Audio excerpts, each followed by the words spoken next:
Hey, what's up guys? How we doing? I am at the Epic Garage Studio and I'm going to give you a little bit of preview of the Australian round of World Supercross, the round in Melbourne.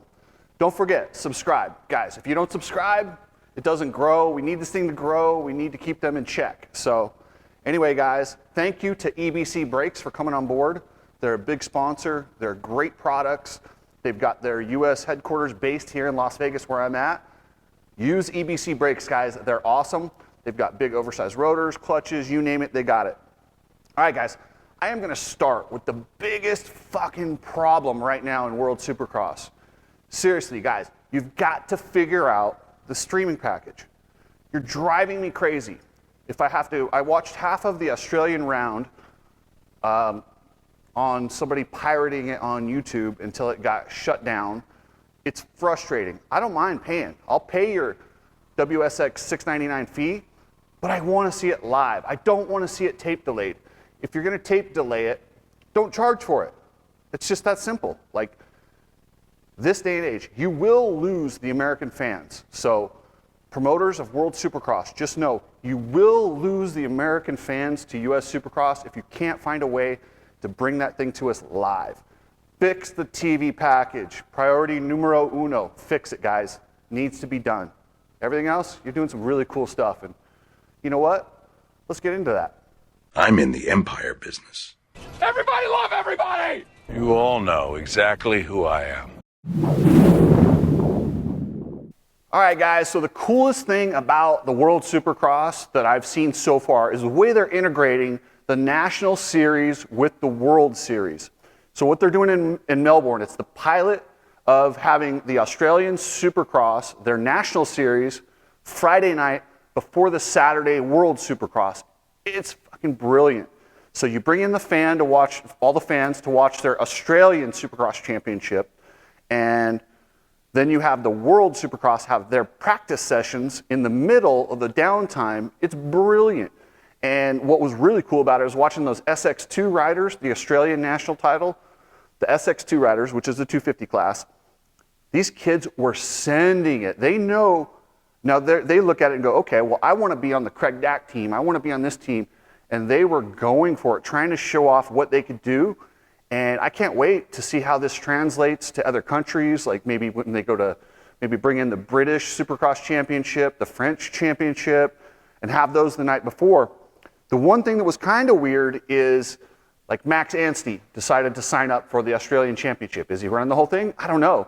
But you have to keep these guys. And Brayton, we know Brayton's going to run the Australian Supercross Championship, but him racing the day before, does it give him an unfair advantage? I don't know.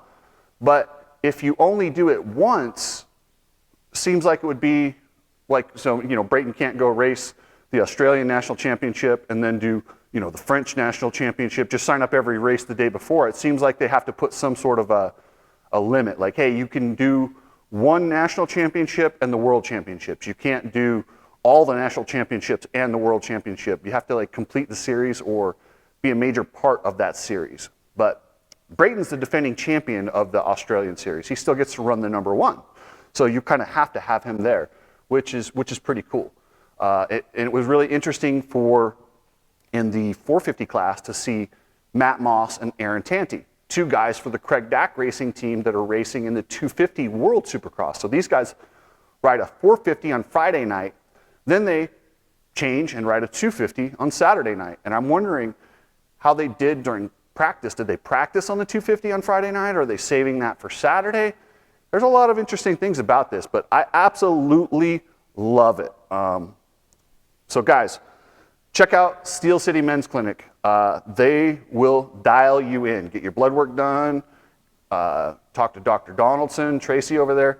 They will get you feeling good. Not just average. They will make you perform to your best. So check out Steel City Men's Clinic, guys. They have got me dialed in. They got my leg feeling better. They got me in better shape. It's awesome. All right, guys. So the final round of World Supercross is going to have Roczens versus Freezy. But Brayton reminded me how good he is. With a day before to ride, Brayton could steal this whole thing. He's not that far out. I mean, he's He's got 53 points. Roczens got 61. With 3 motos, anything could happen. Brayton might be your world champion. Brayton, Freezy, Roczen. What if Freezy and Roczen get into it? Brayton wins. Like, there's so many possibilities of things that could happen. Superpole gets an extra point. So this thing is far from over. God damn it, I wish I could watch it live. And I'm gonna figure out a way to watch this thing live, or at least first thing in the morning on Saturday. I don't wanna wait until the replay 24 hours later. That's complete bullshit. So anyway, guys, hey, if you wanna get in shape, hit up CompleteRacingSolutions.com, and Coach Rob, the genius, the mad scientist of fitness, will get you dialed in. So, guys, Ken Roczen, he is at an interesting point in his career. We're hearing all sorts of rumors about Monster Kawasaki, Monster Yamaha, his own team. I have an interesting suggestion for Ken Roczen and his agent. Does he, now, but this would entail him giving up the dream of becoming a Supercross champion. That's something that, you know, in his career, it's just not going to happen right now. I don't see him completing an entire series and beating Chase Sexton, Eli Tomac, and some of these younger guys that are coming up. I just don't see it. So what I suggest for Ken Roczen, and he's earned this because he's such a badass, he's so good on a bike, he's so marketable. This happens a lot with UFC fighters. So you'll get a guy who's battling for a championship, and they can't win the UFC title anymore, but they're still very marketable. Their career is not over. So they have fun fights or things they do where they battle different guys. Like you'll see guys like right now, Anderson Silva, former UFC great, fighting Jake Paul. That's a fun fight. How about we move Roczen into that zone? No longer a championship contender. We maybe let that dream die. Keep with Red Bull and let him race select supercrosses. Let him show up at Daytona. Let him show up at certain races. If he wants to do Erzberg, do Erzberg. Do Red Bull Imagination. He's earned the right to do whatever the hell he wants, and do the full World Supercross Championship. Just do one championship. Go race an MXGP if you feel like it. Go race a flat track if you feel like it.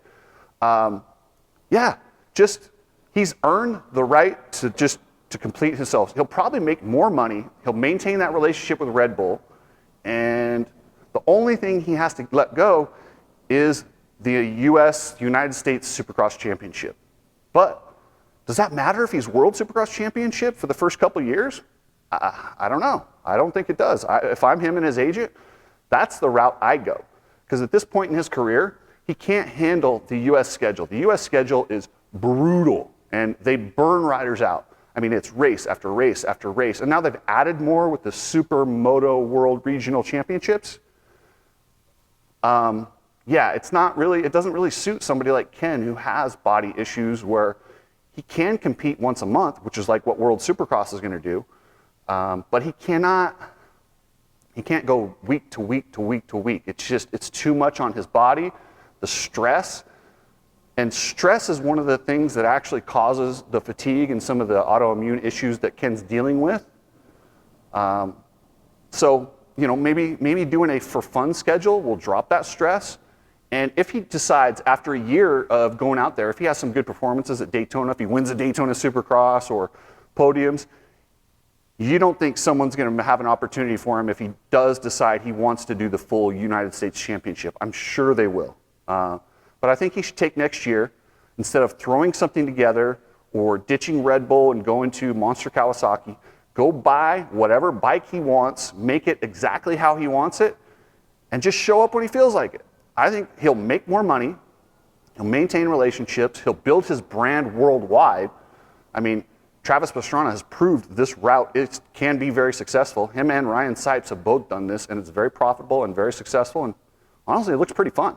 So anyway, guys, thank you for all the support, and yeah, remember, subscribe, share these videos out. Let's blast this shit all over. So thanks, guys. Have a good day.